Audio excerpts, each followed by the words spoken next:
What if I told you dragons might not all be the same? Across different cultures, people who never met each other described creatures that look similar, but with one big difference. They weren't describing the same dragon. Some were monsters, some were gods, and some weren't even true dragons at all. Today, we're exploring 3 types of dragons you should know, and the myths behind them. Let's start with the most famous one, the European dragon. This is the dragon most people imagine.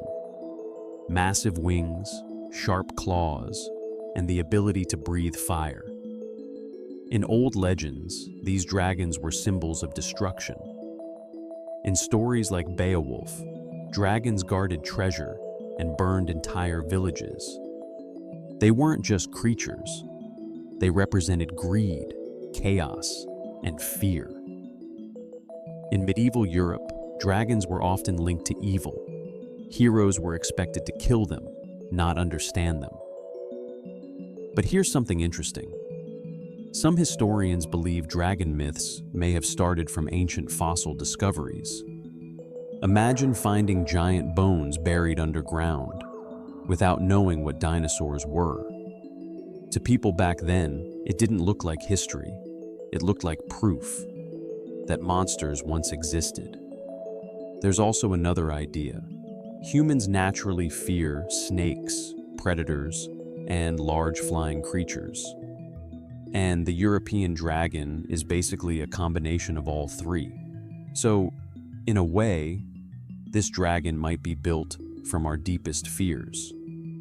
Now let's move to a completely different kind of dragon, the Eastern dragon.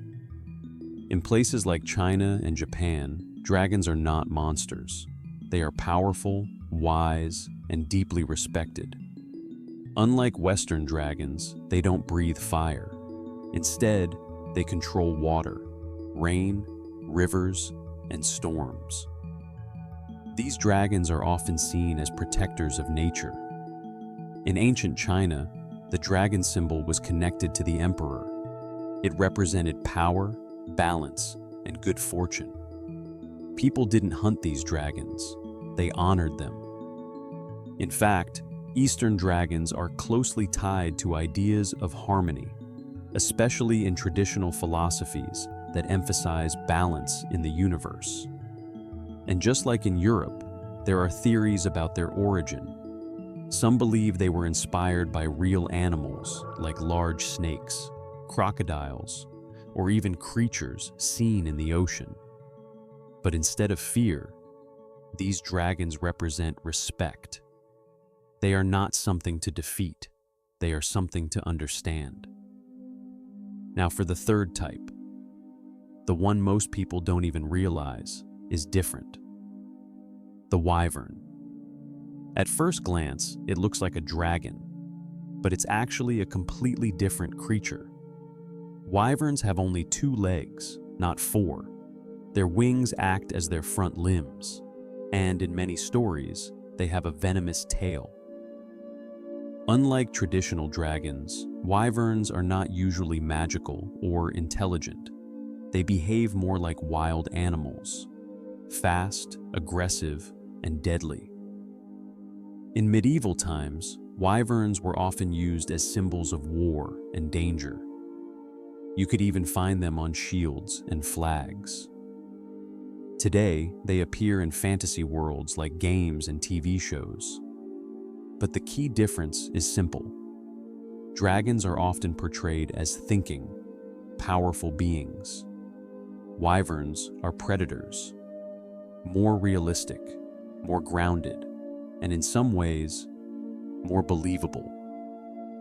So why do dragons appear all over the world, even in cultures that never interacted with each other? There are a few possible reasons. First, shared human fear.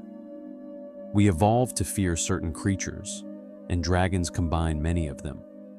Second, fossil discoveries.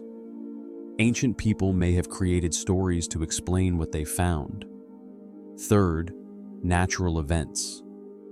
Things like storms, volcanoes, and floods were often explained through mythical creatures. And finally, culture. Each civilization shaped dragons based on what they believed. In Europe, dragons became something to fight.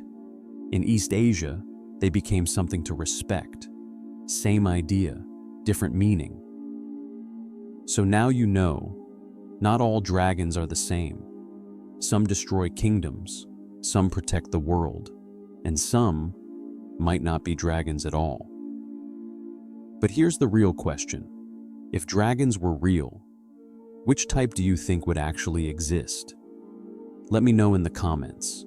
And if you enjoy myths, legends, and stories like this, don't forget to subscribe.